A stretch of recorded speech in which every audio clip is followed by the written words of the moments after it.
everyone, and welcome to another episode of Essays Espresso. Here I have with me my two fantastic co-hosts. Boken, what's up? Hello. It's gonna get weird, but I think That was it's a gonna be a limp fine dick podcast. fucking hello. I put some oomph into it, man. Come on. I was going through all the things in my head that I could say as an intro, and then nothing came out. And you shat the bed. Yes. Okay, Acer, you need to pick up the slack. Give me something better than that. Come on. I've got the flu, guys. I'm gonna be coughing a lot this episode. Me too. I always. Oh thought. shit, yeah. I almost forgot. You have the flu, so everyone just excuse Acer. If he coughs up a lung, cut him some slack, okay? He's bleeding here for your entertainment. They dragged me out of bed for this, kids. We are horrible, horrible people. Look at what we're doing to this poor man for your entertainment. Who are the real monsters here? Us or you? Probably you, because I don't want to be incriminated. It should be fine. So long as I don't laugh a lot, so long as I don't use my throat a lot, we should be good. Oh, there's going to be something to laugh about here. But what isn't going to be a laughing matter is our essay topic, which is, should we be using the word overrated? I don't know. We'll talk about that later. But first, Boken, what have you been doing? Yes, I've played an indie platformer that's called Gris, or I think it's Gris. I think it's Gris it's Lightning? supposed to be Spanish for gray, but I don't speak Spanish. That is true. Gris. Yes. And so I played that. And it's fucking garbage. And I'm I've very seen you disappointed. complaining about it on Twitter. So moving on. You're just like, ugh, what is this shit? It's probably the most disappointing I've been this year. Wow, Like, okay. Wow! in general. Throughout all of 2018. For games, I think so. Wow. Because I was looking forward to this game. I mean, you look at the trailer and it's just beautiful. You know, this art style, this dark imagery. And you go, wow, that looks like something I'd really enjoy. And there's platforming and I'm all down for that. And I'm going to pick it up. And then you play it and it's just the most shallow, basic gameplay with nothing to latch onto whatsoever. And it's just like, it still looks beautiful, but there's nothing else to it. And then So it's Uncharted. no. I mean, yes, I see the comparison. The problem with Gris is Gris, that there is absolutely nothing to compel you to continue playing. Not even, like, in Uncharted at least, there's some people enjoy the characters. They are working towards something. You know, maybe some people enjoy the dialogue in these games. I certainly don't. But I actually do like the dialogue. That's like one of the only things I like about Uncharted is the dialogue. Really? Yeah. You also have some spectacle in those games. Yes, That's there are nice set to look at. pieces, and I mean, don't they get me don't wrong, work for me. I'm but not saying it's fucking like amazingly written dialogue, but I do think the dialogue is fun and it fits the characters. it's fun if it wasn't so off. Like, if people wouldn't be running their mouth every second, then it'd be fun. But they just have to keep talking in those games over and over. And most lines don't land for me. Well, they have to keep talking because there's nothing else about the game that's really interesting. Yes. Did you guys play the Ratchet and Clank remake? No. Oh god. Oh god. That's bad dialogue. Holy Yes. crap. I mean, It I just love that doesn't game stop. because it's fun to play and it looks great but like, wow. Awful dialogue. Anyways, keep going with Gris. Yeah, well, so it looks beautiful. It's an incredibly artistic game from an art style perspective. Like, there's watercolors and there's all these images, and then I don't know, backgrounds and then various locales. I guess, and it's very abstract, but the gameplay is the most basic platformer you can get. I mean, you walk slow as fuck. There's no running. You walk right or left for a few minutes, then you come to a quote-unquote puzzle where, I don't know, you need to interact with like one of three mechanics or something. And sometimes you can do a higher jump, and sometimes you need to figure out that you can... There's a crack in the ground, and then you stomp through it or whatever. It's so obvious, and it's so boring. So the gameplay gives me nothing whatsoever. And then I realize I also don't care about what's going on narratively, because I don't know what's going on narratively. Like, there's no hook, no narrative thrust. I don't know, there's a girl and she loses her voice, and then weird spooky imagery happens around her, and somehow she has to get it back or whatever. Like, it's a game that tries to be artistic, and it feels to me like they came up with the images and the art style first, and then realized they had to implement a game too. But they didn't want to challenge you in any way. Like, they didn't want the game to be inaccessible to some people, I guess. So it's just the most bland and poorly paced shit. All style, no substance. Yes, absolutely. No substance whatsoever there. And I think I would... I don't know, have you guys played a game that came out 2017? It's called Rime. No. Oh, isn't that the game that everyone thought was going to be like Eco? Yes. Yeah. It's a third-person puzzle game with a little boy, and it also I remember beautiful. seeing it. I never played it though. Yeah, it's the same exact problem. Like, it looks great, and you think from the trailer alone, like, oh, it looks beautiful and it's indie, and then there's gonna be puzzles, and then you go into it and you can just run around. You run around for like 5 minutes in this slow ass boring world, and then you come across a puzzle, and you can basically brute force the puzzle because they're so simple that the moment you start interacting with like the two objects that are there, you already realize the solution while you're still fucking around with it. And then it's just, executing this very basic puzzle. And then nothing ever happens. Like, there's no narrative there either. I mean, there's kind of, but because the game thinks that not telling you anything or having no dialogue is cool and artsy, it just... nothing happens for most of the time, which is the same in Gris. So I'm getting nothing out of it. I don't think the Ico and Shadow of the Colossus get enough credit for being able to have enough of a story for you to latch onto, but still being vague enough for you to leave it open to interpretation. I think those games strike such a perfect balance. Yes, absolutely. That is actually a craft. Yeah. To be vague and have little to no dialogue, but still give you a lot of narrative. That is something that Dark Souls gets right. That is something that Gorogoa gets right, which we're going to talk about later, I guess. Yeah. But I feel like some indie games do it for the sake of it, because it's cool and different. It's kind of like a little brother that looks up to his big brother and is emulating him without actually understanding what it is his older brother is doing. Yeah. And in Rime in particular, I mean, I get the story at the end. It's kind of obvious what actually happens, but the game itself is also very abstract and has a lot of visuals and weird creatures and all that. And at the end, when everything is revealed, you kind of go... okay, I'm looking through this room you're giving me, and the imagery apparently means nothing. Like, there's nothing that ties the weird dream sequences and all that to the actual ending. And I think you're being pretentious as fuck right now.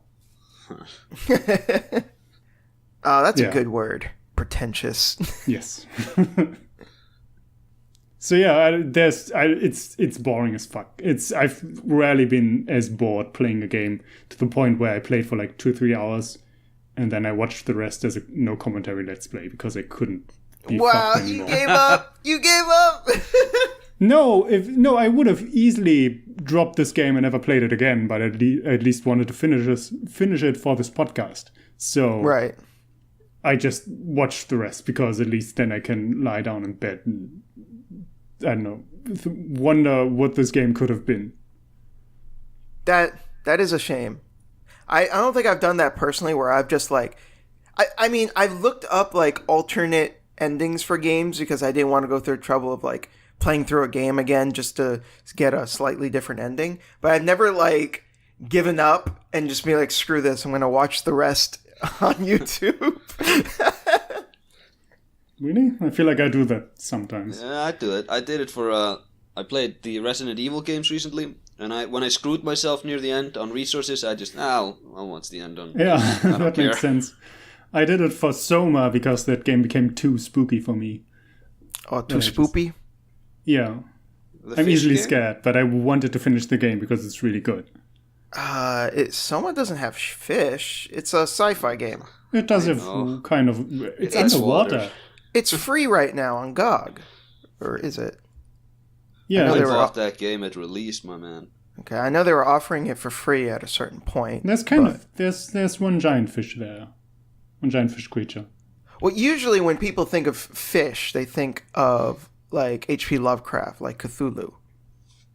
Yeah, it's not that. It's Soma is a lot more like the Philip K. Dick books. It's just really weird. Yeah. Dreaming of Electric Sheep. Yes, Ubik, the Three Yeah. Stigmata of Palmer Eldritch, his best book. Yeah, I do know that Soma is very heavily about solipsism and existentialism, So you but didn't I play never it? played it Or- myself. Oh, okay. I would really recommend playing it.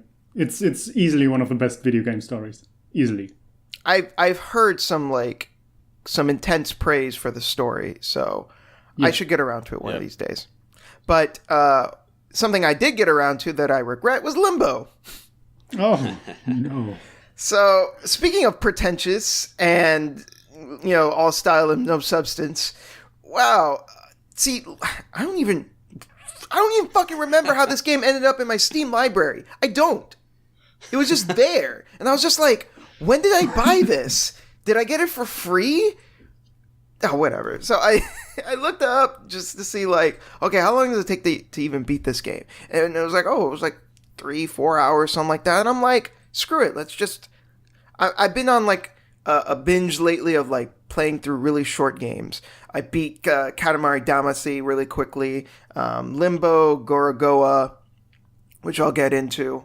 I'm actually currently playing Hellblade, which I won't get into because I haven't finished it yet. But I've just been like, I wanted to play like a bunch of really short games to kind of break the routine, because I usually just play one really long game and I stick with it for a while and then I move to another really long game. So I just wanted to spice things up. And I thought Limbo would be a good way to spice things up, but it was a little too spicy, if you get what I'm saying.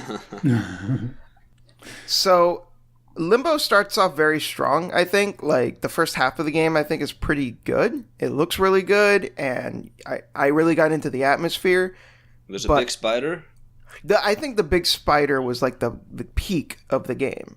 And it just goes Yes. downhill after that. Yes. It's the only memorable part. So after that, like, the puzzles just get more annoying. Like, at the beginning of the game, like, the puzzles they weren't anything, like, too crazy, but, like, they were neat. They felt, like, organic, and they felt like, oh, this is, part of the world. But after that, they felt more gamey, and they just got really annoying. And some of the solutions, I just gave up, and I was just like, I'm just going to look this up. And some of the solutions were just dumb. And I was just like, no, screw you, game. Like, I recall the protagonist moving at a snail's pace, and that being really annoying. yeah, and he had like a little tiny hop of a jump, like a little boop jump. Yeah. And, I could have forgiven all of that if the game had an interesting story. And some people have told me that they've theory crafted and that there's actually some depth there or whatever, but like, there was nothing in the game that made me want to care. Like, it just... I just didn't care. There was nothing in there to latch onto. I just felt like I was going with the motions. And then I beat the game. And then there was like a little girl at the very end. And then it cut the credits. And that was it. And I was just like, what a waste of my fucking time. Isn't it, at the end of the game, you start at the beginning of the game again, right? Something like that, yeah. Yeah. Oh, he's in Limbo. I get it. Yeah. Fuck that game. Do you guys have anything else to say about it? Because I know you guys beat it. It's been a long time. I don't hold a grudge against it like you do. I'm realizing right now that it mostly slipped my mind, except for the spider part, which was okay, and then the last, 40 minutes or something, maybe more, where you just have to throw yourself at these physics puzzles over and over, and it's just bullshit trial and error trying to get it right. Mm-hmm. And it pissed me off so hard. And then there were magnets at some point. I don't know. Fucking magnets, how do they work? Did you guys play and Right? or dislike the game after that? What's it called? The Inside. Inside, yes. I have called not Inside. played Inside. No. I've played it. I thought it looked really cool. It was good sort of ambience, but I would never play that game again. Me neither. I legit uninstalled Limbo when I was done with it. I was even though it was only 500 megabytes, it wasn't even that big of a file. I was just like, I just eject this trash out of my PC. And what's really messed up is when this game came out, it got so much praise, which is why I had an urge to play, because I'm like, well, let's see what the buzz was about. It got a lot of high scores and a lot of people praise it, and I just don't see it. Yeah, I feel like Limbo was one of the first really artsy indie games that were so different that people just latched onto it out of uniqueness more than anything, and for some reason they convinced themselves that it's actually a good game or something. I can see that.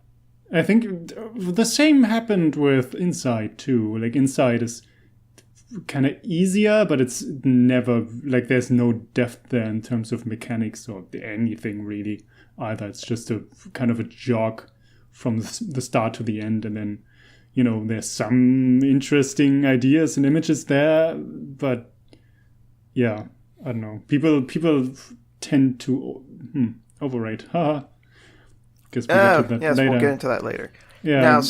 Now, since we were talking about all style and no substance with Gris, I would say the same about Limbo, but thankfully I don't have to say that about this next game, Gorogoa. It is both style and substance, I would say. I think this was a real treat. This was also another really short game. I beat it in a single sitting. It was pretty short, and I really enjoyed it. I know that you're also a fan of it, Boken. Oh God, where do I Jesus. start? Yeah, let's. It sounded like you were holding that in. I was because I was wondering how I should bring this up. Maybe we should introduce this game first. I'm sure not many people have played it. Sure. So this game is basically a puzzle game, I would say. One that you basically use 4 different panels at the same time in order to kind of bend reality, I think is the best way to put it. And you combine these different panels, which seem to be they're taking place in completely different areas, but they will connect to each other in unique ways that make it seem like it's all cohesive. So I think it's really unique in that respect. Just the way that you solve these puzzles is really interesting and clever. Yeah, it's a 2x2 grid, right? And then you have these different images which represent different scenes, and then you can, in those scenes, zoom in or out or go to the right or the left.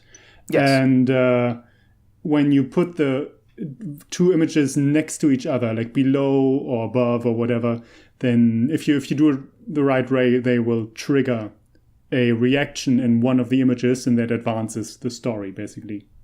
Like Yes, that's how you solve the puzzles. it can either, for example, let's say you put two panels side by side, it can make it so that the main character can walk to the other panel and open a door, or you can connect two ladders, and it makes it so that he can progress upwards or downwards or whatever. Yeah. Just to give a basic idea of, That sounds kind of basic progression. right now, but it gets really abstract and weird and Yes. cool at the same time, because the scenes are barely connected because the game has very abstract art. But then you suddenly realize, oh my god, that pattern is in that image too, and then suddenly like you're looking at two different, like one wall where you're really close, and then one fucking giant like emblem on a building at another, and suddenly you put them above or below one another and they fit perfectly. Yes. And you're looking at this, but wow, this was a completely different scale, and they fit now, and then suddenly something's happening. One I thought was really interesting was there is one part where I believe it's the main character, and he's walking in a desert, and he has like a bell, and there's another panel that looks like it takes place inside of something with gears. And one of the gears looks just like the sun in the desert. And then when the main character is walking, the sun is moving to get across the idea that time is passing. But since you've connected them, it turns the gear in the other panel, and it moves this thing that has like 4 different pictures on it, and if you get that in the correct orientation, then you can zoom in, and then you can progress that way, which I thought was really neat. Yeah. But anyways, one of the things I also really liked about this game was how the story was presented. Yes. It at first it might seem a little difficult to understand like what's going on, but I think like just by playing through the game, you start to get an idea of like, oh, okay, so this is kind of like the main character reminiscing on his past, and the game jumps back and forth between different parts of his life. And at the very end of the game, it kind of like all kind of clicks, and then you realize like, oh, this is why a lot of the events of the game turned out the way they did. I'm not going to reveal it, but throughout the game, you're finding these fruit, and these fruit are connected with this dragon that you see throughout the game, and the game's kind of mysterious about it, and it doesn't ever really come out and tell you things. There's actually no dialogue throughout the entire game. Everything is purely visual, and I think unlike maybe Gris, which I haven't played, but based on what you said, it seems like it was more effective here compared to that. Yes, I would like. There's purpose to it, and it actually tells the story perfectly through visuals. Where I would say like I think like something like Gris is trying to be artistic, where Gorogoa is actual art. You know? Yeah, I feel like Gorogoa was just trying to tell its story, and it was trying to do it in a way that fit with the gameplay, and it fit with the style. Like that's the point for me. Is the reason why this is weird for me is I've yesterday finished my 3rd playthrough of this game. I'm currently working on my Game of the Year video. Gorogoa is my number 1 game for one, and in the script your Game of the Year. In the script where I talk about it, I might call it a masterpiece and one of the most profound games I've ever played. And yesterday I realized I like it so much I'm gonna have to make room in my top 10 games of all time for this, because that's how much it means to me. Like this game it's everything fits, and you already laid out what the story does, and you know at the end, like I feel like this game has an actual message at the end. And it's a game that is mainly about the main character, as you said, reminiscing and looking back on his life. And from the way he interacts with the dragon, like he starts out one way and, you know, at the end comes to another realization. basically, even though it's very vague, but you can get that if you really pay attention. And that fits so perfectly with the fact that this game is all about perspective changes, like looking at things a different way. That is the main mechanic. That is everything you do, and that is what happens narratively at the end too. And I think that is like it's such a perfect I feel authored piece. I feel like the game is about living with regret and learning to get over that. That's what I took from it. Yeah, there's. I'm not sure if it's just regret. There's one very dark chapter where he definitely thinks about and reflects what he has done with his life and why. Mm-hmm. Yeah, and yeah, it's just all about in your mind connecting the pieces in a different way and feeling about things in your life a different way than before, just through the power of your thoughts, basically. And I don't know, this game kind of, I love it so much. Like it's kind of everything I want from a game. It's incredibly unique. You can compare it to nothing else, and it's beautiful. It has every piece of art works. The music is perfectly, like the music changes dynamically depending on which panels you have open and where you have zoomed in, where you're zoomed out, and like it builds and then then decreases based on where you are, and it's just everything fits in this game for me. It's so good in my opinion. Cool. I'm looking forward to your video on it so you can expound on that more. Yeah, I will talk about it a bit in my Game of the Year video, and I decided that I'm probably going to do a full story analysis with all the images and all the fruit, what they probably represent, and then what the story means to me and all that shit. Awesome. Looking forward to it. Another game that I played recently that I've been really, really into, and I just finished it, is Valhalla, cyberpunk bartending action.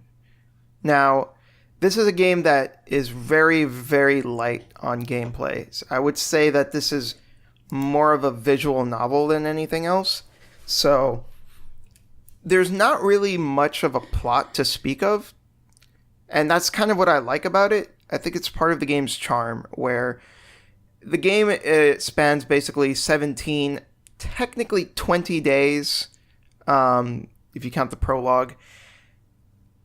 Basically just going through the main character, Jill's life as a bartender in this cyberpunk world. And what I really like about it is, like, it feels like there's more things going on in, like, the greater, like, universe. But, it's not about that. It's just about Jill, and it's about her patrons, and it's about just serving people drinks and talking to them, and it just gets you invested into all of these different characters, and they're all very well written. The things that I really like about these characters is that they all feel like real people. Like, even though one of them is like a cat girl with a cybernetic eye or whatever, like, what the writer does is that he gives each of these characters like these weird quirks that makes them feel more like real people.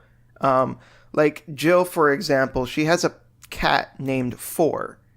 And the reason the cat is called Four is so whenever the cat gets lost, she yells, "Four!" And because of that, she met like a bunch of golf enthusiasts and made friends with them. Like, just like weird things like that.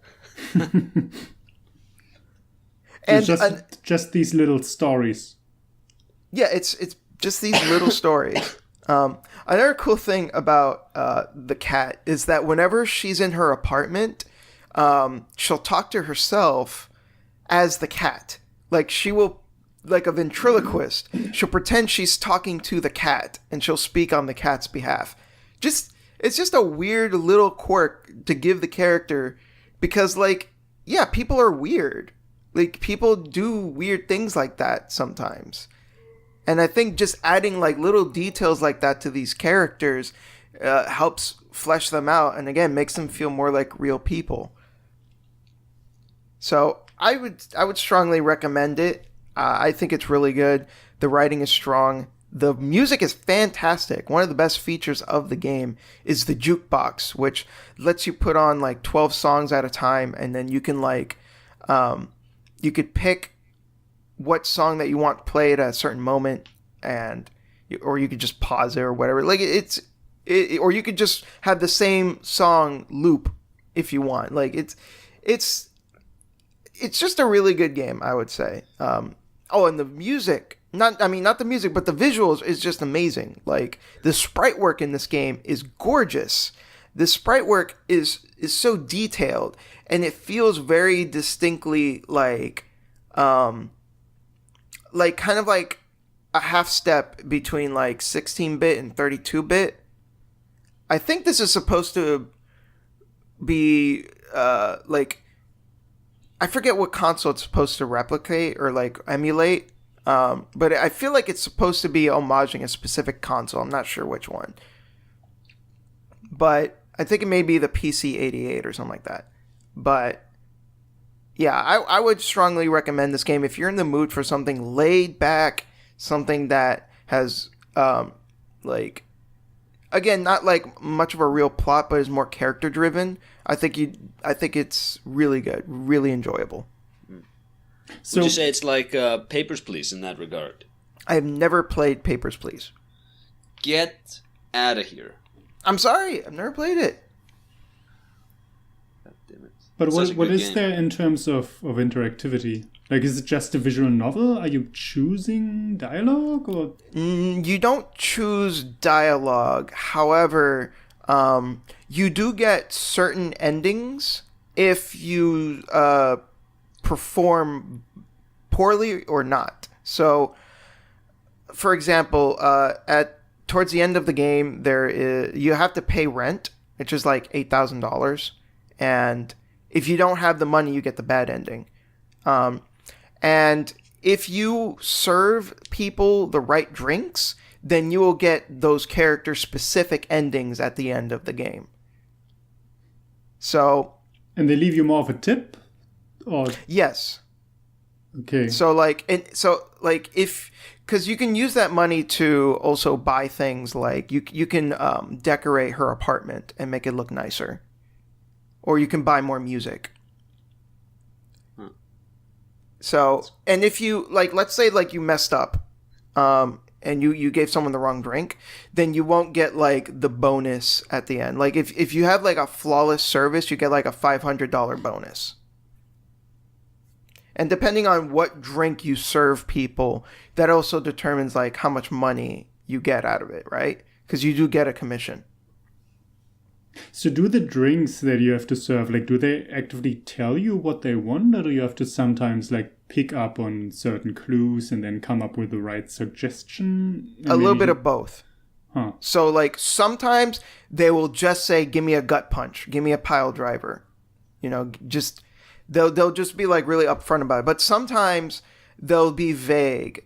Like this one guy, because he's like a pretentious buffoon, he just says 17, and Jill is like, "What? What does that mean?" And he's like, "What does it mean to you?" and it turns out the answer is you need to like give him a drink with 17 ingredients. Huh. 17 ingredients, what the fuck? What kind of cocktail is that? Yeah. What a weirdo. Yeah, he is a weirdo. That's kind of the point. Yeah, and sometimes they'll just say like, "Give me something bitter," or "Give me something sweet," or "Give me something non-alcoholic," or "Give me something with like a lot of a certain type of ingredient." But there are times where like there was one time where a character named Dorothy, she's like, "Oh, give me a Bleeding Jane," but she's in a bad mood. And earlier in the game, she mentioned that, "Oh, the Piano Woman drink always puts me in a good mood." So if you actually don't do what she says and give her the Piano Woman instead of the Bleeding Jane, she acts a lot more positively because she's like, "Oh wow, wait, you actually remembered that I really like this drink." You know, I said in our Discord earlier, maybe I should play this, considering how much I love the anime Bartender. Uh-huh. And right now I'm thinking I really should play this, considering how much I love the anime Bartender. I should. That's real?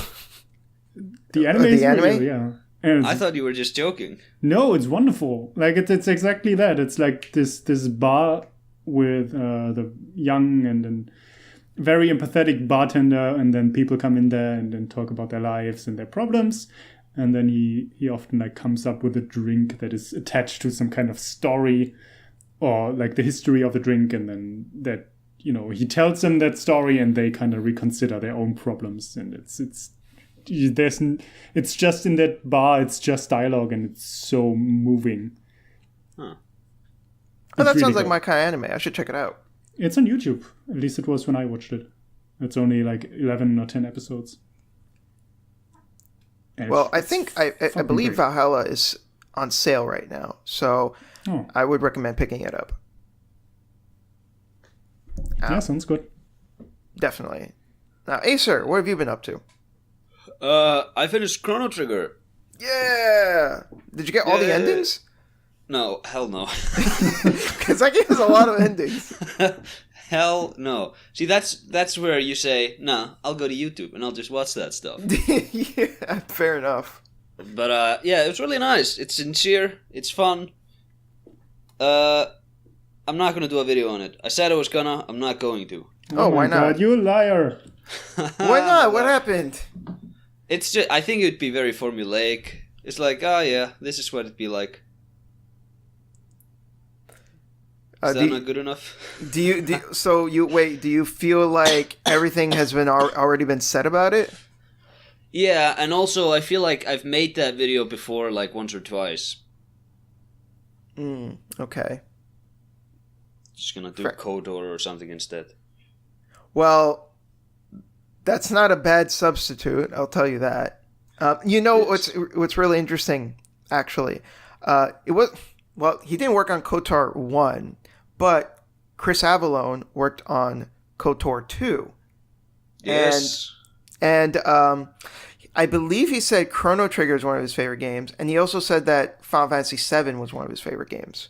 Which you wouldn't think that, because everyone seems to have this idea that, like, oh, Western RPGs and JRPGs are like completely separate, and you know, Never those people- the two shall meet. Exactly, but here we have like one of the most celebrated Western RPG writers pretty much coming out saying like, no, fuck you, FF7 is great. Well, I'm sure he also likes Western games. Well, yeah, he does, obviously. It was funny because he was actually, he gave a little bit of insight and said that when they were working on Planescape Torment, that the person that worked on the spells was also a big like Final Fantasy VII nerd, and a lot of the spells were inspired by the way that the summons looked in Final Fantasy VII. Oh my, is that why? Oh fuck. Huh. That is probably my least favorite aspect of that game. Like those cutscenes when you fucking bring out a spell. Like you bring out a spell and then it plays the 20-second cutscene of like an airship of something shooting from the sky. Well, you have Final Fantasy VII to blame for that. Yeah. Because the guy loved the game so much, he just wanted to, like, not copy it, but, you know, he was just inspired by it. Yeah, that actually makes a lot of sense. I played the PlayStation 1 Final Fantasies, and one of the things I remember most about them is not only the overlong summon cutscenes, but also the gamble of will I get the short or the long cutscene every time you use them. Yeah, there was actually a weird thing in Final Fantasy IX where you could actually, because I think it's randomized whether you get the short one or the long one, but there is a skill that you can get that forces the long one every time because the long ones actually dish out more damage. Oh, that's bullshit. What the fuck? What are you doing? But yeah, Acer, are you done with Chrono Trigger? Are you done talking about Chrono Trigger? I think he's done with us. Sorry, my audio just cut out. What do you say? Do you have anything else to say about Chrono Trigger? Yeah, Chrono Trigger, really liked it. It was fun. It was sincere. I've also been playing Knights of the Old Republic recently. So, okay. Have you played this game before? Yes, I've played it before. Okay, what made you want to come back to it then? I've just I saw the Clone Wars. You remember the 2003 Clone Wars series on Cartoon Network? You CGI mean show? the one by Gendy Tartakovsky? The Samurai Jack guy. Yeah. Yeah, I mean that one. Oh yeah. Yeah, I remember seeing some of it. Because like Cartoon Network used to put it on, but they would like put it on at random intervals. Like they were just like, yeah, we feel like throwing up an episode today, and just like, yeah, it'll be at like 5 p.m. today, and then it's like 7 tomorrow. It's like there was no rhyme or reason to it. Oh, also, we're gonna put it in Danish today, and it'll be in English tomorrow, because you live in Iceland, you jackass. What? Come It's on, worse man. for you. Yeah, it's much worse. We had a terrible, like VOD streaming service or something, which just defaulted to Danish every time. But anyway, the YouTube recommended I watch that, so I did, and I liked it, and I thought, oh, I'll give Knights of the Old Republic another play. It's been a long time, and I've been really enjoying it. Are you gonna play KOTOR 2 afterwards? Probably. I've never played that game because it was terribly buggy, but now, Okay. with my modding and probably patching skills, Yes. It's supposed So I to was be gonna much say, better, a really. Do you have the Steam version? yes. Okay, so perfect. All you need to do when you start up the game is go to the Steam Workshop and download the Content Restore mod. Content Restore mod. See, this was okay. So when KOTOR 2 came out, there was like a good couple of months of development time that was cut short. So the game released incomplete, like just straight up not finished. And as a result, fans have like dug into the game's code and found all these like different areas and story beats and just like a whole bunch of stuff that was supposed to be in the game that was cut at the last minute. And they have been for years now just like slavishly trying to restore it. And I think like it was either like last year or the year before that where they finally got it perfect. And the game is what they originally wanted it to be. They even went out of their way to reach out to like Chris Avellone and I think some other developers to make sure that they got everything right. So you might as well consider the game like complete now. Like it is what the game was supposed to be when it launched. Awesome. Okay, I'll do that. I'll do that when I play KOTOR 2. Mm-hmm. I'm curious about it too. Like I played KOTOR 1 and then I wanted to play it 2, but I don't know. It's kind of, I didn't feel like playing another one of the KOTOR games. You know, like it felt like another, okay, I'm going to sit here for 50 hours and do this again. Even though the story might be great, but that gameplay is still kind of Well, one of the really interesting things about KOTOR 2 is that Chris Avellone does not like Star Wars. Ooh. He's a lot like Irving Kershner, the guy who did Empire. He hated Star Wars too. So he drops like a big bomb in the law and watches everything fall apart? Not necessarily. More so, the game, KOTOR 2 is more like a criticism of the Force. Like, because Chris Avellone hates the idea of the Force, and KOTOR 2 kind of just like, it makes the player kind of ask questions about like the nature of the Force. Is it about the binary nature of the Force? Oh, play the game. I would also recommend watching, not like after you beat the game, a video called The Philosophy of Kreia. I know that one.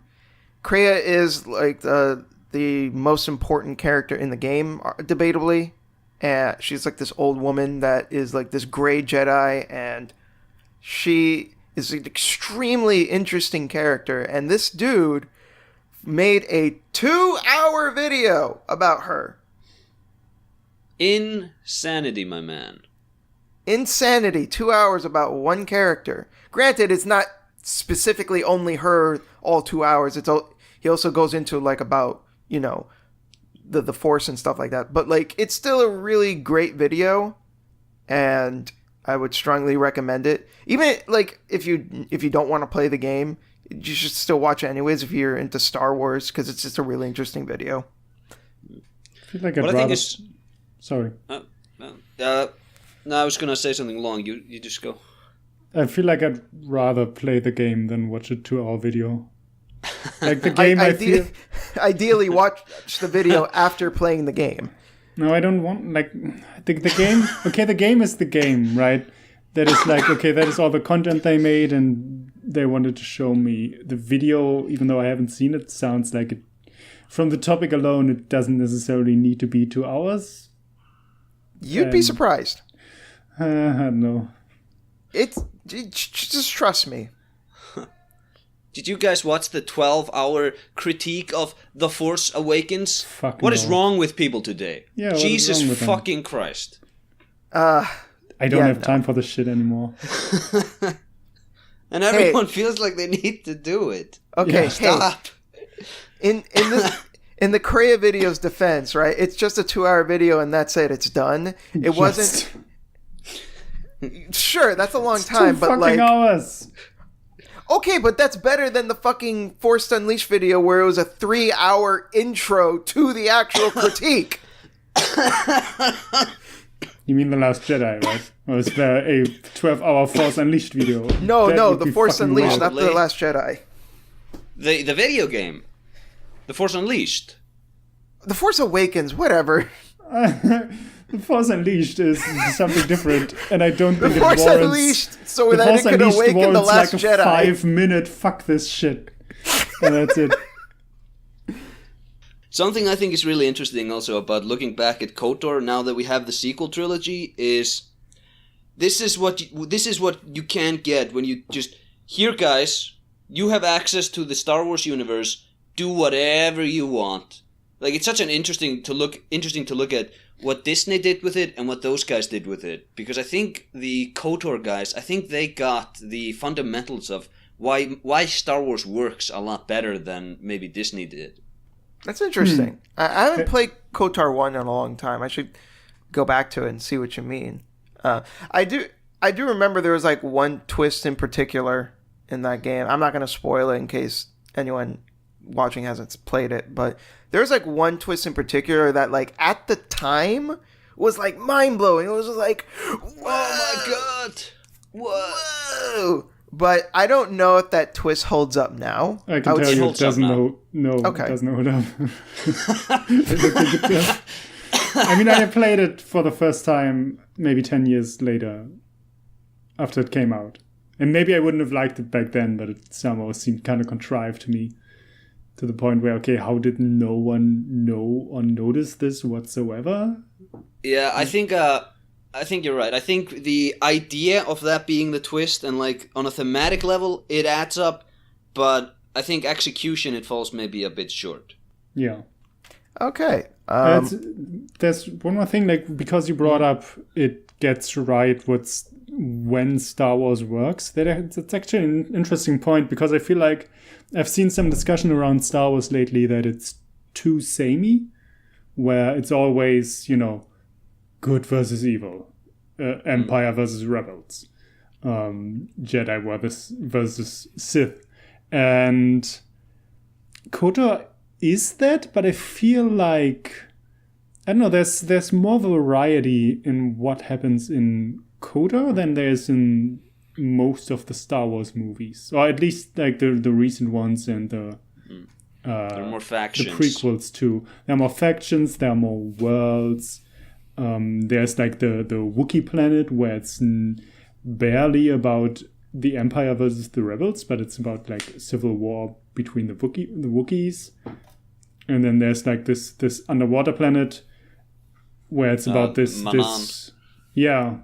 about this resource that has like almost magical healing qualities, and what they do with that, and the politics behind that. And there's always the rebels and the Empire there, but I don't know, I feel like that game does a lot on its own and actually flashes out the Star Wars world more than, say, The Force Awakens, where I'm sitting there and wondering, how the fuck is this war still going on? Like, what the fuck happened after they fucking beat the Emperor? Why is the Empire still so strong and can still eradicate fucking planets? Like, in the movies, the Star Wars world is like a blank slate where anything could happen. You don't really understand that world, and I think KOTOR does that better than most Star Wars. Red Letter Media, I love those guys, but I remember in a video, I think it was Chris Evans, he said something like, the reason... Chris Evans is the actor. Chris Evans, the actor, Captain America himself. What did he say? He was on Red Letter Media? Oh my god. Rich Evans, is that his name? Yeah. Yes. What the fat goblin guy. The shit I just said about the universe being a blank slate, that was a Rich Evans quote. So okay, well... Rich said something like along the lines of the reason why these new Star Wars movies are the way they are is because there's no more stories to tell in the Star Wars universe or something like that. And I don't really agree with that. I mean, maybe there's no more stories to tell as far as the movies are concerned. Because how do you come up with like a bigger, badder threat the next time, I guess. But I don't think that necessarily means that there aren't any more stories that can be told in the universe. Of course there can. See, I don't think it's about there not being any stories to be told. I think it's about the Star Wars franchise being afraid to branch out in terms of what kinds of stories it wants to tell. I think with the movies, as far as the movies are concerned, I think the bigger problem is those stories are done. Those characters are done. And The Force Awakens and The Last Jedi kind of just feels like they're faffing about. It feels unnecessary. They should have done the, what was it, the Yushan Wong, where the other galaxy invaded their galaxy. Do something crazy. Do something different. No, we're just going to bring back the Empire, but we're just going to call them something different. Yeah. Here's Snoke. Nope. Not anymore. Not anymore. Here's the Millennium Falcon. All right, well, before we move on to our essay question, I think we're going to take a quick break and decompress and drink coffee or whatever we need to do. We'll see you guys in a minute.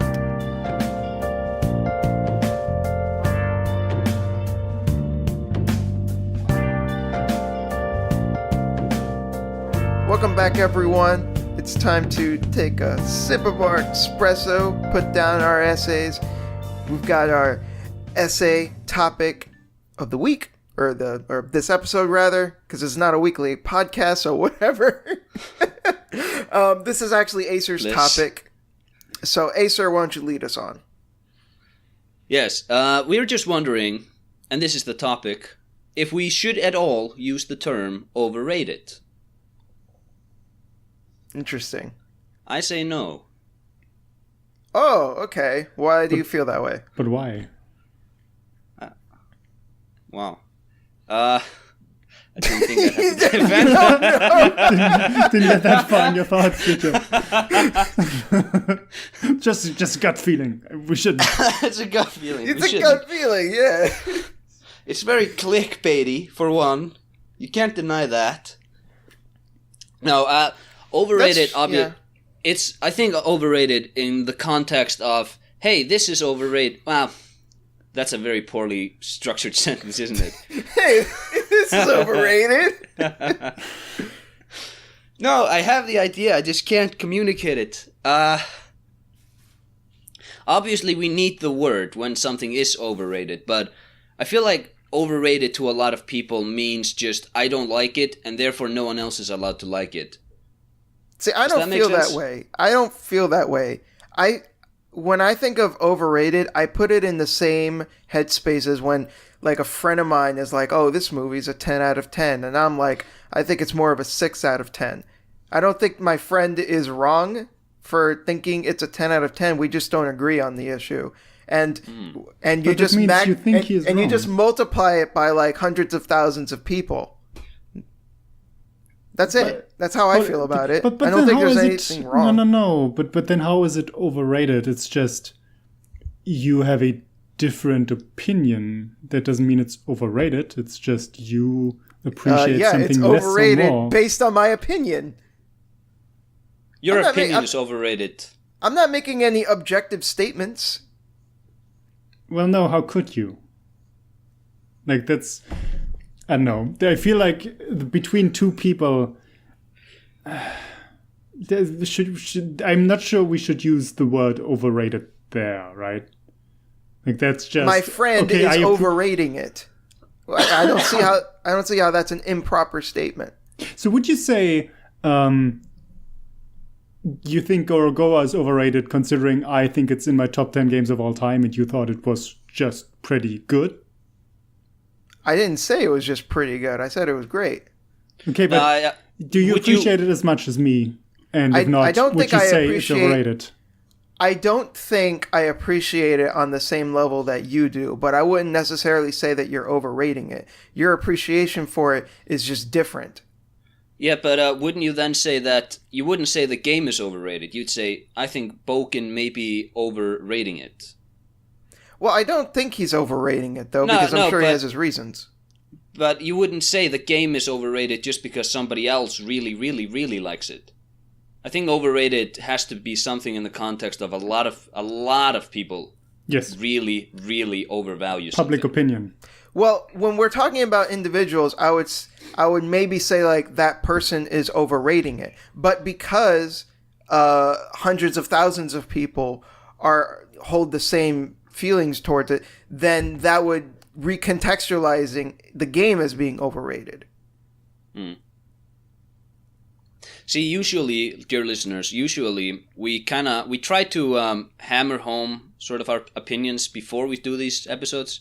Try to get our definitions of the phrases we're going to talk about down. We didn't do that this time because Kind of shows. I feel like we never do obviously that, honestly.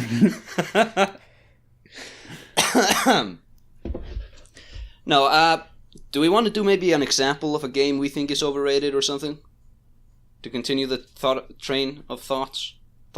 Yeah, Daniel. Okay. I'm sure, I'm sure there are things that you think are overrated, and I think in my opinion, this implies that you think the people who think of it more highly than you do are wrong. No. At least bullshit. critically wrong because you clearly don't agree with them. Just because I don't agree with someone, that doesn't mean I think they're necessarily wrong. Maybe that could be the case, but not necessarily.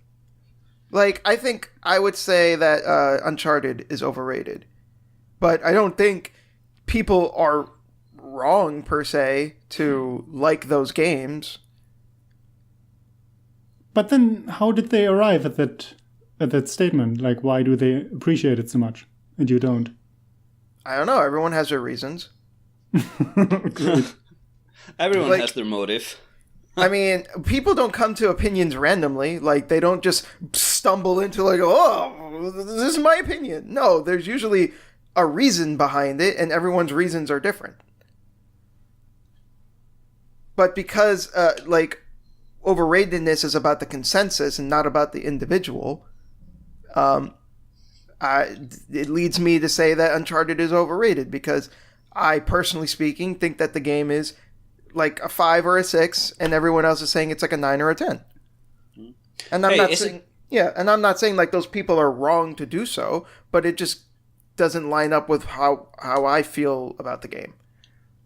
I'm wondering, is it at all possible to make the objective statement, this is overrated? Doesn't it always have to be, I think it's overrated?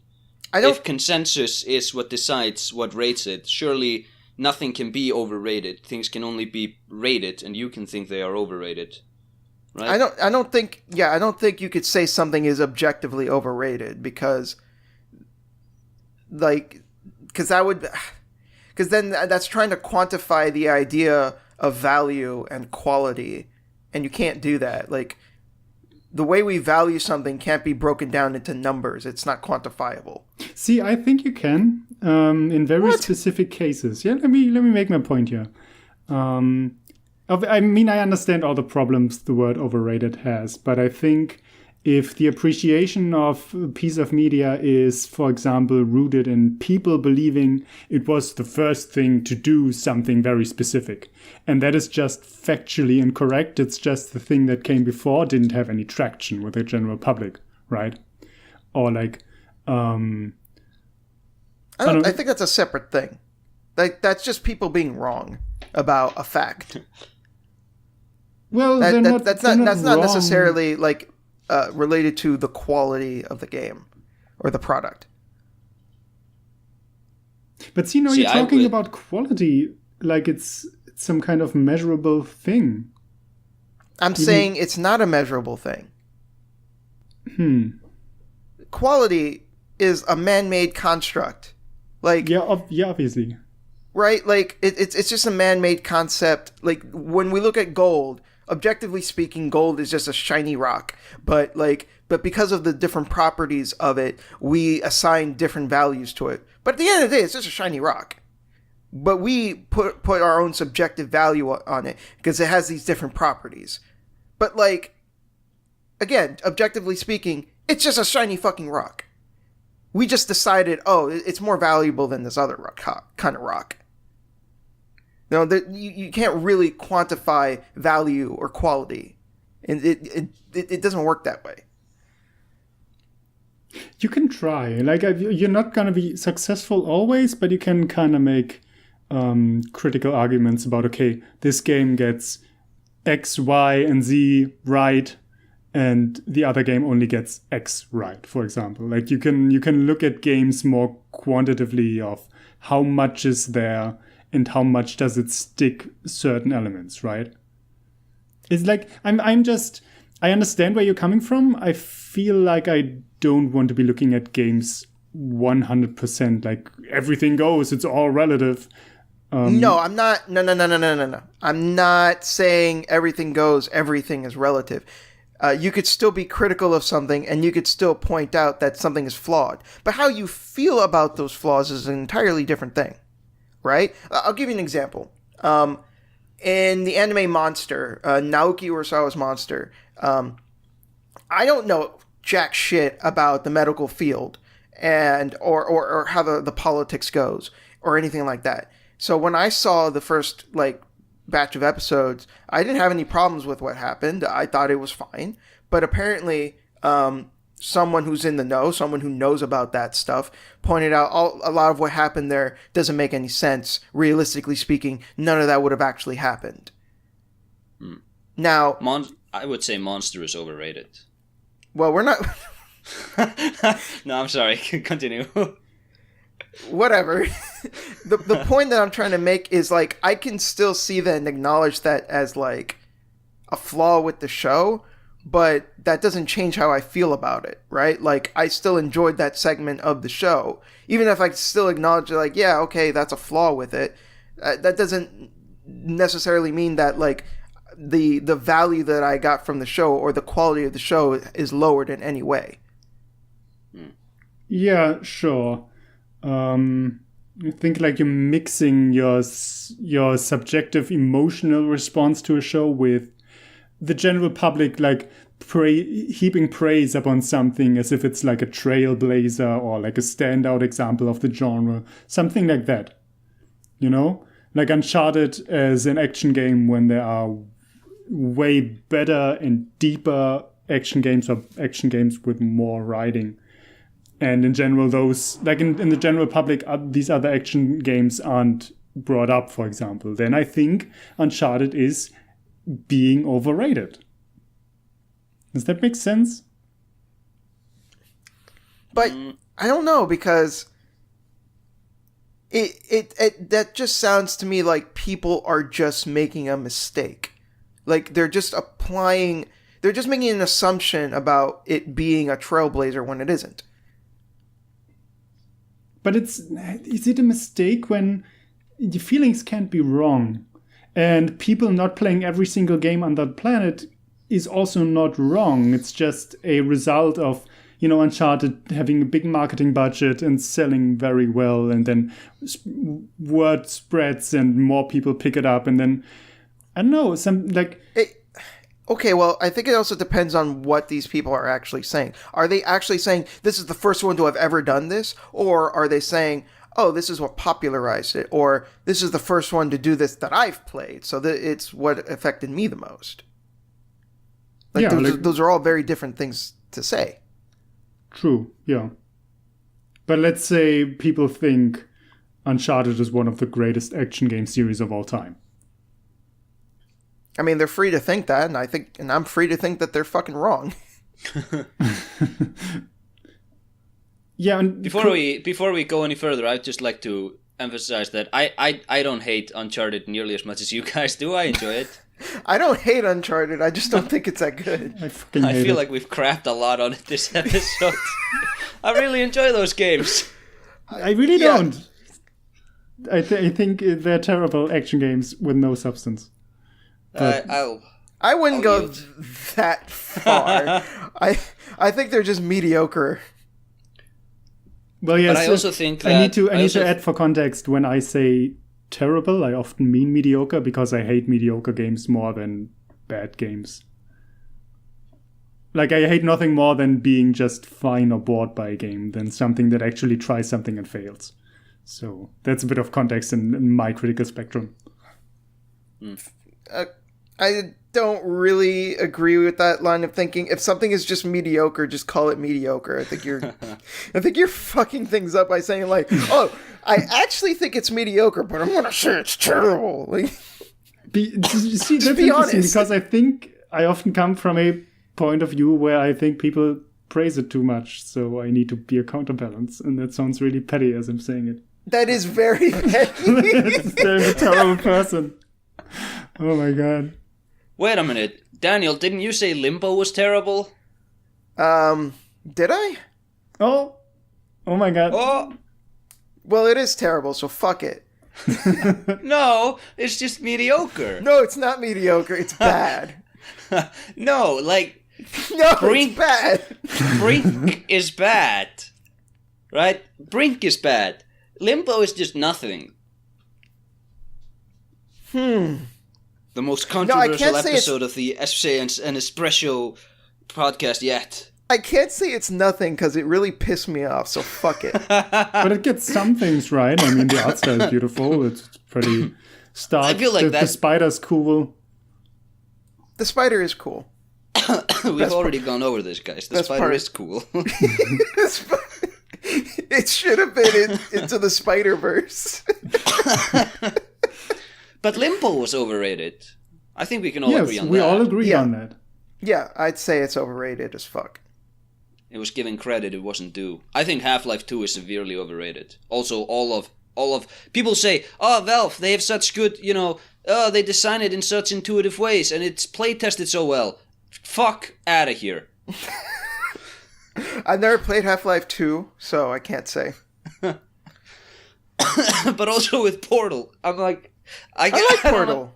I like Portal. it, but it's not as intuitive as people say, or maybe I'm just stupid. Well, there were a few. Yeah, there were a few times that I got stuck in Portal. So, but like, it is a puzzle game, so being stuck is kind of like par for the course, right? Like, you're supposed to get stuck on a puzzle game. No, give me a skip button. This isn't Spider-Man where you can just like skip over the circuitry parts. I can't believe they put that in the game. Like, oh, we know these circuitry board things are really lame, so just here's a button to just skip them. People are asking for like, oh, we would like to be able to skip this gameplay segment of the game. And people are saying like, well, it wouldn't hurt because if you could skip some part of Dark Souls or something. No, it would hurt. Because people aren't thinking about this logically. As soon as you allow people, as soon as the developer is able to say, well, you can just skip it, then you've opened up the door for so many poor game design decisions on the basis of, oh, well, if you don't like it, you can just skip it. I feel like we're getting off topic now. I think it's different. I think it's real quick. I think it's a little different though if you just have an optional mini game in a game, right?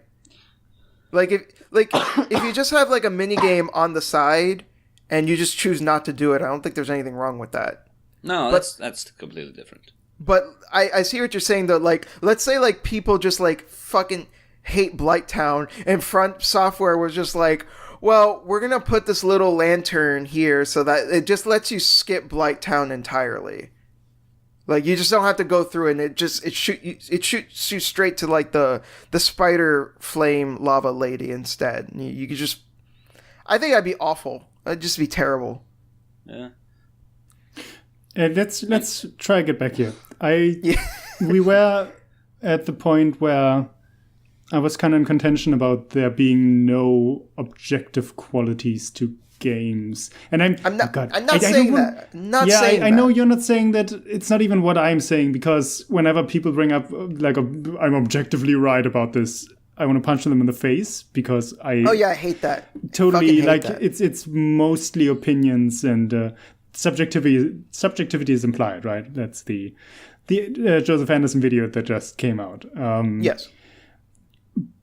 But when I think there's still some point where you can, especially when it comes to like mechanics and in depth, for example, there's a mathematical quality to it, like in terms of how much content is there, how many gameplay elements are there, how are they like interacting with each other and all that stuff. I think that can be measured to a degree. So when people say, okay, Uncharted is a great action series because it's tense and it has these epic moments and it feels good to play, and then I'm sitting there going, I think you're wrong. I think the action is extremely shallow because there's almost no mechanical depth whatsoever, and a lot of the set pieces are like very narrow. You just hold forward and jump a few times.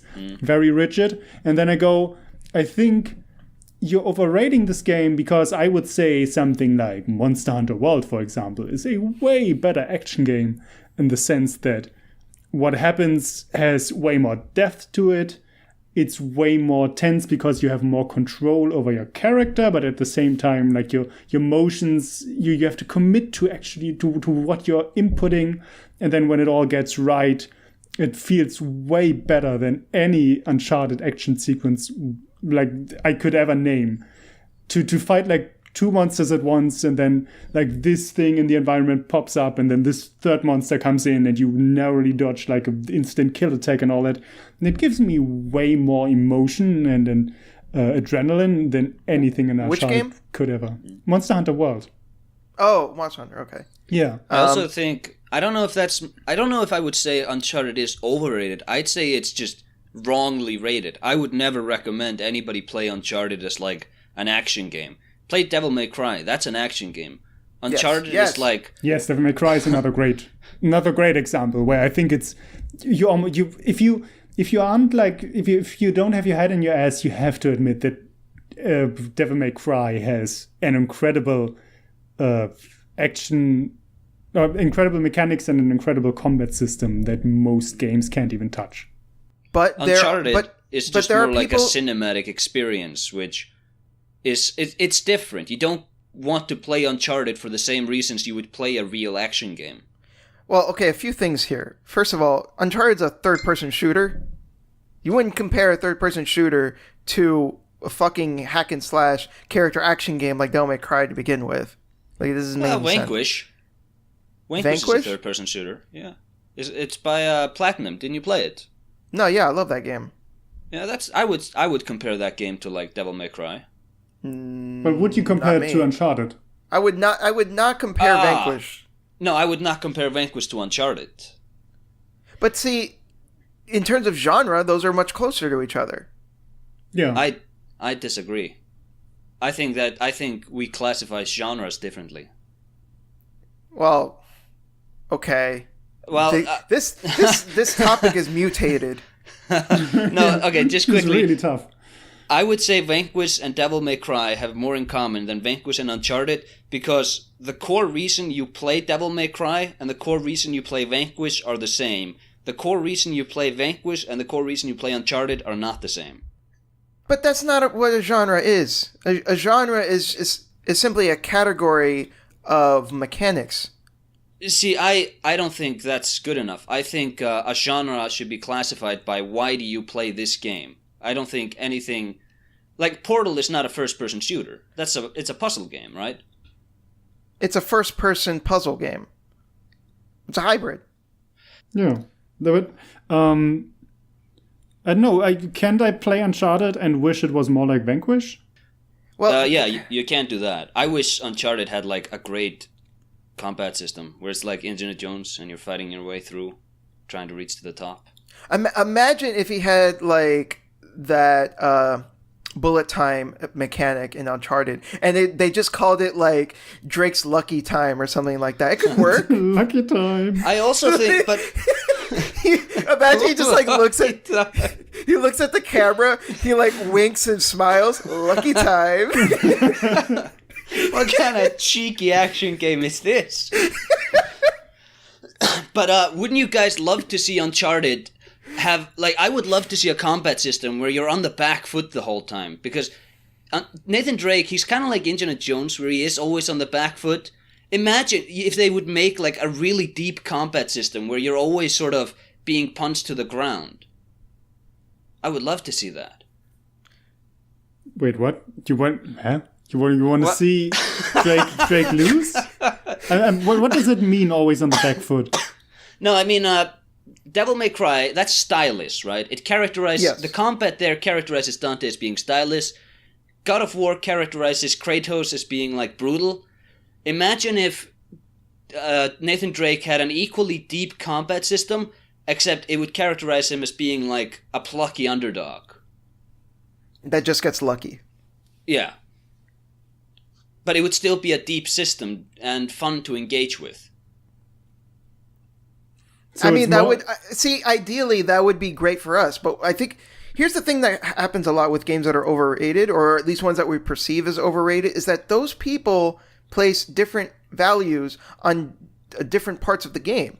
We care way more about mechanics. We care way more about, like, the actual quality of the writing. I feel like a lot of people who think, like, Uncharted is, like, really great, they go in and the games just make them feel a certain way. And that's just what they place value in.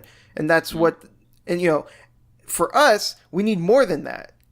Not to say that what people... that I described, like, they're doing it wrong. That's not what I'm saying. But, like, we just place different values in games. We're different from the mouth-breathing apes of the masses, mainstream. That's what I was trying to avoid, and you just went there. I'm not trying to say we're better. I'm trying to say we're just different. I agree with you that... But at the same time, I feel like I'm not just... No, I feel like I'm trying to give Uncharted a chance to surprise me in terms of action set pieces and like what I feel about it. But I still come away from other smaller games with way more emotion. Like dodging a difficult pattern in Fury is 100% more exciting than anything I've ever done in Uncharted. And granted, those aren't necessarily comparable games, but, you know, if I approach both games with I want to be excited by cool action and stylish characters or whatever, then I think that's comparable.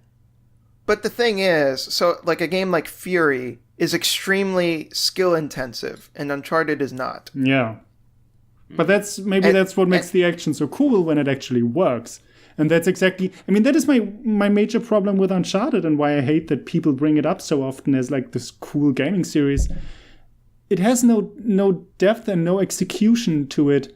So on the screen, everything that happens is full of bombast, but what I'm doing on the controller is exactly the opposite. And that's why there's such a disconnect. Right. Well... I think a part of that is because we expect more, we expect more out of how the games play. While I think a lot of the people that play games like Uncharted, they're not looking at the mechanics. They're not looking at how the games play. Again, they're just purely going, well, this game makes me feel good. It makes me feel like I'm a movie star. It makes me feel like I'm Nathan Drake going on this big adventure, hanging out with my hot girlfriend and sassy boyfriend, you know, like... Who's that, Sully? Sully, yeah. Sassy boyfriend. Yeah, he's so sassy.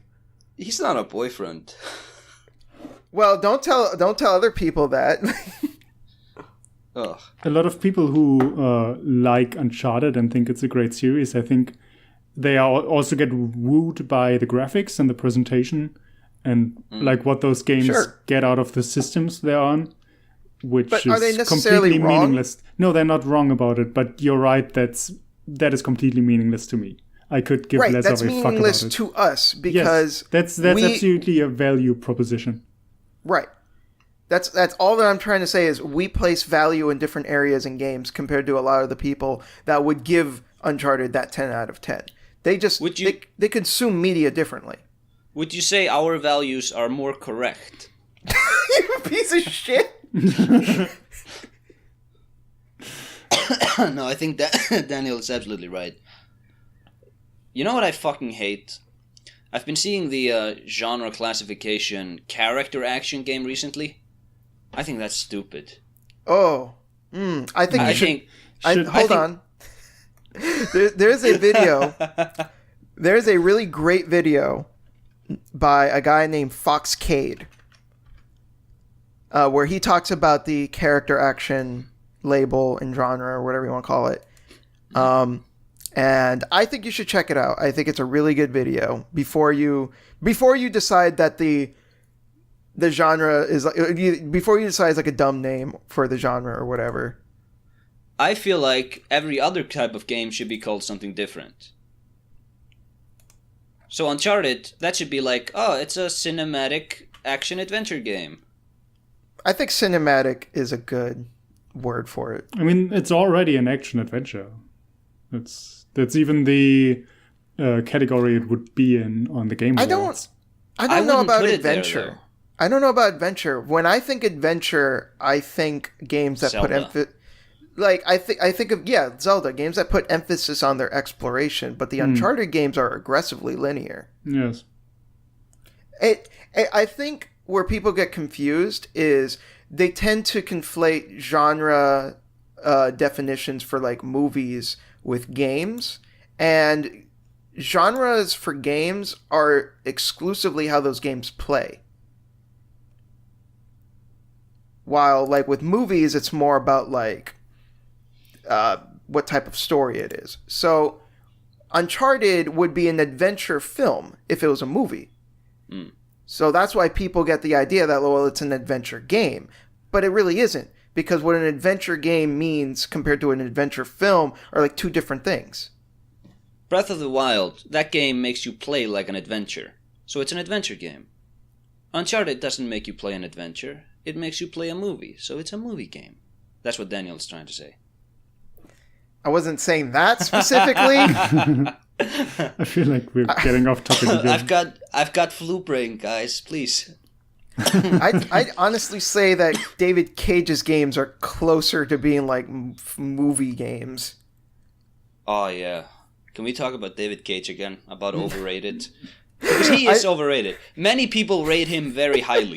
I don't think we should, because this topic has gone and mutated into this disgusting But we've only covered like maybe it's my fault, but we mostly talked about Uncharted. You can overrate so many. You can overrate so many things. You can overrate a YouTuber, for example.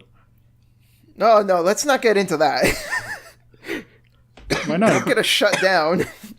What? Whoever's coming, I can just picture if we talk about the wrong person, that they're gonna listen to this and then we'll be like blown off the face of the planet. Oh yeah, that's true.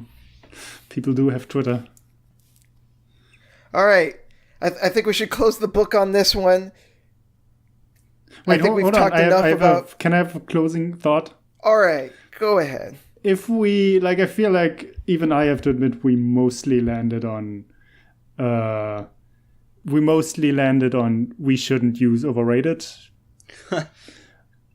Wait a minute. What? I'm open. Like, isn't the point of this discussion that people change their opinions, maybe? It sounds like you're trying to force an opinion change here. Wait, do you not? I was the one defending the word. Now you're telling me that you don't agree with me. I'm going to use it. I don't care. Okay. Did we just argue with completely different definitions of overrated this whole time? And nothing of this had any meaning or sense whatsoever? This should be the Uncharted episode. We should do the overrated episode next. Yeah. Should we play Uncharted? That's a question. The answer is no. I say yes. I say no. It's 2-1 I say to lose. yes. I guess. Oh! No, but the point I was trying to make is maybe we shouldn't use overrated. Maybe we should just bring up examples of things we think do whatever that overrated thing does better. You know, bring up a better action game. Here's the thing. Here's the problem with that. Generally speaking, when someone feels strongly about something, if someone else comes in and is all like, that thing sucks, you should like this other thing more, that's just going to make them want to like their thing more and ignore what you're recommending. No, I'm not saying that thing sucks, try this instead. I would say, I appreciate that you liked it. I feel like if you give this a shot, you could like it even more. You know, like I know a lot of people bounce off something like Dark Souls or something like Monster Hunter World because those games don't play as easy as Uncharted. But I feel like once you actually get into that, the action itself is way more fulfilling than a blockbuster game. Do you have the PC version of Monster Hunter World? No, I don't. Which version? PS4. Oh, I have the PC version. I was hoping we could play together. Mm. Oh, well. I have it, for what it's worth. For PC? Yeah, but I don't want to play with you. Oh, Oh my god. I don't have it, I'm joking. Okay. I was like, damn, that's savage. What's wrong with me? But here's a final food for thought, guys. I would say Uncharted is absolutely properly rated as the best sort of game that it is. In its own sort of niche cinematic video game genre, it is at the top. Is that true? Probably. I don't play a whole lot of games like that, so probably. What about? But I what think about I Tomb would Raider? rate God of War way higher. The new one? All of them. wait a minute. You sound suspiciously like Lamhoot right now. Do I? Why? What Yeah, does he do? he made the same argument in his God of War 3 video. Oh yeah. Mm-hmm. I mean, I'm getting incredible graphics and action and set pieces and all of that shit out of God of War, but at the same time, they have better pacing, better combat.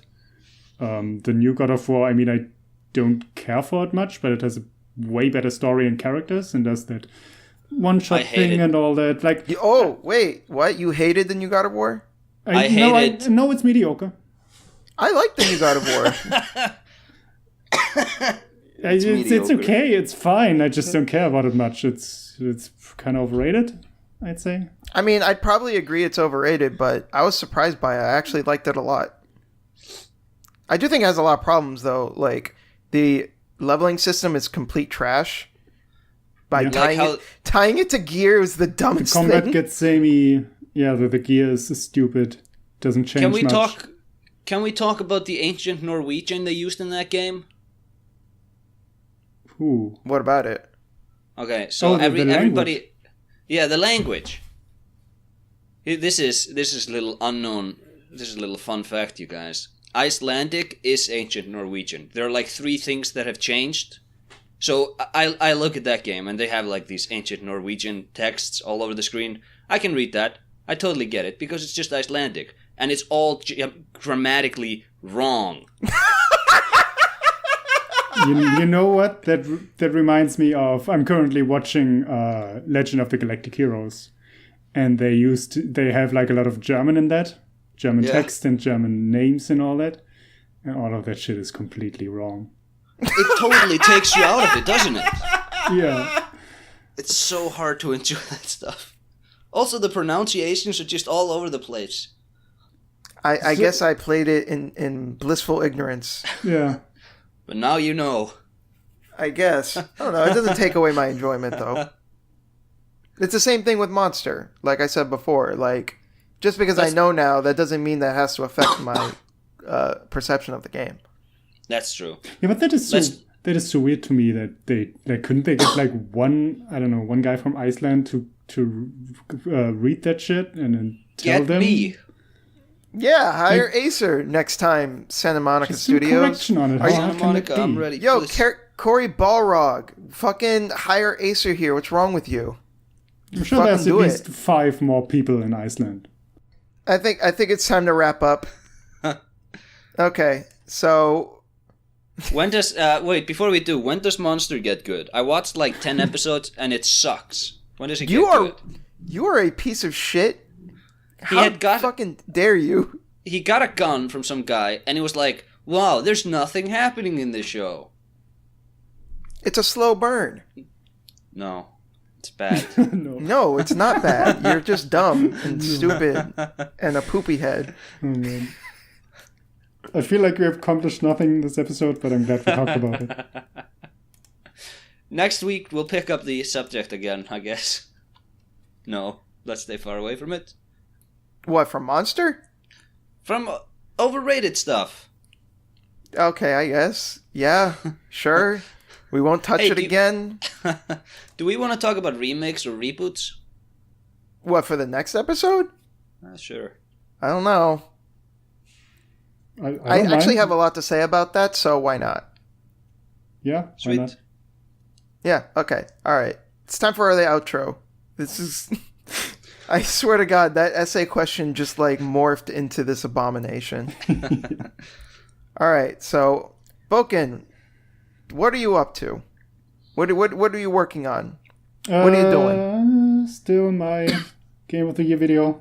I actually had to Gorogoa. force myself to get back into the groove of video editing because I completely redid my PC and now I have to install all that shit again. And I haven't made a video in a while, so yeah. It's gotta be out there eventually. The script is done. I hear you. I got all of the footage. I just have to record now. Cool beans. What's Acer. your game of the year gonna be? We guy already- hasn't already been listening said. to the He- one he guy who already hasn't said. been paying attention. Wow. Really? Yeah. No, I'm joking. Okay. Got All right, I Acer, know. what are you up to? What are you going to be... What's your next project? Probably Kodor. And getting rid of the flu. Yes, What about you? understandably. So I'm going to be working on my Tales of Zestiria video that I've been working on for a while. I finally finished up the section on combat, which I was stuck on for a while, but I finally wrapped it up, and I'm going to be... The next section is going to be talking about like the character progression systems.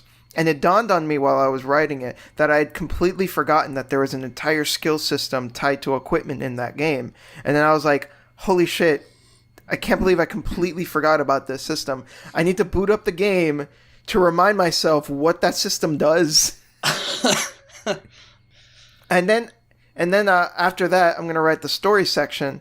And I was like, fuck playing the whole game again. I'm just going to watch cutscenes on YouTube to refresh myself on the story. That shouldn't take too long. 12 hours!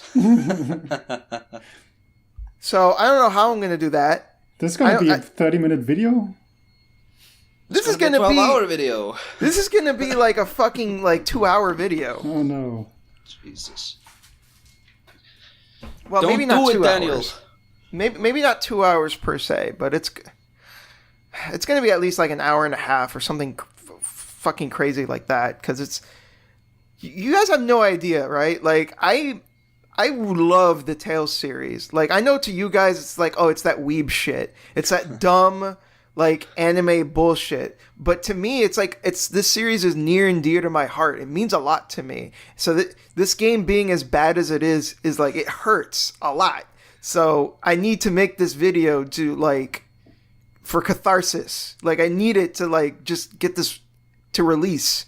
So that's why this video is going to be so monstrous. Maybe it can be your 7-hour Force Awakens review. Hell no. Because unlike other people, I try to be concise, which might be a strange thing to say after I was like, oh yeah, this is going to be like hour and a half. But like, I'm not going to waste anyone's fucking time. Like everything I'm going to be talking about is relevant. Everything I'm going to be talking about is like, you know, like here's a mechanic and here's what's wrong with the mechanic. I'm not going to spend like, 2 hours talking about like the dawn of the mechanic in like 20 games prior. Anyways, getting back on track, which is to get off the track. Hope you guys enjoyed the episode. I know it was a bit of a mess, but it's the thought that counts, right? Yeah. All right. Yeah, it's about hanging out with us. Exactly. It's about something like that. It's about chilling, relaxing with a drink, preferably a caffeinated one, and hanging with friends. So this has been Essays and Espresso with Boken and Acer, and of course your main host Daniel. Because apparently I've been selected as main host since Acer's attempt at it was a massive failure. The people haven't spoken yet. We have. We're the voices that count. All right, take care, everyone. Bye bye.